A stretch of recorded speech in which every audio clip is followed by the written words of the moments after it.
মোথাবাড়ির বিধায়ক সাবিনা ইয়াসমিনের নেতৃত্বে বিশেষ নিবিড় সংশোধনী আইন এসআইআর এর বিরুদ্ধে কালিয়াচক 2 নম্বর ব্লক তৃণমূল কংগ্রেসের ডেপুটেশন কর্মসূচি। বৃহস্পতিবার কালিয়াচক 2 নম্বর বিডিও অফিসে ইআরওকে তৃণমূলের এই ডেপুটেশন কর্মসূচি হয়।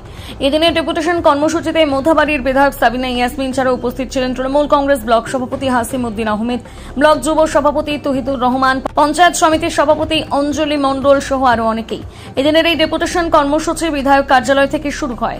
তৃণমূল কংগ্রেসের দলীয় কর্মী সমর্থকরা এদিন হাতে দলীয় পতাকা নিয়ে মোথাবাড়ি চৌরঙ্গি মোড় পরিক্রমা করে বিডিও অফিসের সামনে অবস্থান করে এবং এসআইআর এর নামে ঘুরপথে এনআরসি মানছি না, মানব না স্লোগান তোলে। ব্লক তৃণমূল কংগ্রেস কমিটির উদ্যোগে এসআইআর এর নাম করে যেভাবে বিজেপি সরকার, নরেন্দ্র মোদীজির সরকার এনআরসি করার চেষ্টা করছে এবং মানুষকে হেনস্থা করার চেষ্টা করছে, তার প্রতিবাদে আজকে কালিয়াচক ব্লকের ইআরওকে আমরা ডেপুটেশন দিলাম। বিশেষ করে আমাদের ব্লকে বা আমার বিধানসভার মূল মুদ্দা হচ্ছে যে আমাদের একটা অঞ্চল আছে হামিদপুর চর, সেই হামিদপুর চরে আমি সভাপতি থাকাকালীন 2008 সালে তাদেরকে ভোটাধিকার করে দিয়েছিলাম। তারা কোথা থেকে 2002 সালে ভোটার লিস্টের তালিকা বের করবে? এবং বাঙিটোলায় কেবি ঝাউগোনা বলে একটা অঞ্চল ছিল যেটা ভাঙনে পুড়ে চলে গেছে, সেখানকার মানুষ বাঙিটোলায় এসে ওই সময় 2002 সালে পুরো অঞ্চল চলে যায় এবং তারা বিভিন্ন জায়গায় ছড়িয়ে ছিটিয়ে বসবাস করছে।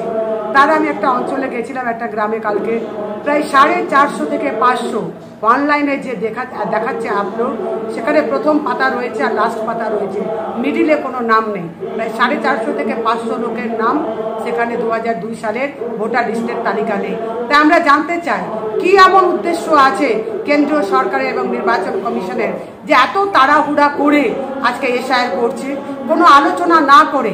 আমরা এসআইআর এর বিরুদ্ধে নয়, কারণ এসআইআর প্রত্যেকটা বিধানসভা বা লোকসভার আগে কিন্তু ভোটার তালিকা সংযোজন বিয়োজনের কাজ চলে, কিন্তু এসআইআর এর নাম করে আজকে যে ঘুরপথে মানুষকে হেনস্থা করে এনআরসি করার চেষ্টা করছে, তার প্রতিবাদে আজকে আমাদের ডেপুটেশন।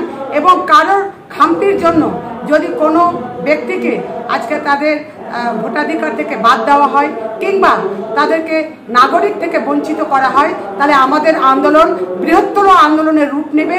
এবং বাংলার মুখ্যমন্ত্রী মমতা ব্যানার্জি যেভাবে পথে নেমে এনআরসিকে রুখেছিলেন, আমরা একই পথে যদি কোনো বিভ্রান্তিমূলক বা কোনো অসুবিধা হয় মানুষের বা কোনো একটি মানুষের ভোটাধিকার বা নাগরিকত্ব থেকে তাকে বাদ দেওয়া হয় বিহারের মডেলে, বিহারে যেভাবে 65 লক্ষ ভোটারকে বাদ দেওয়া হয়েছে, তাহলে আমরা বৃহত্তর আন্দোলন করব এবং আমরা যেখানে যতদূর যাওয়ার আমরা সেখানে যাব। ধন্যবাদ।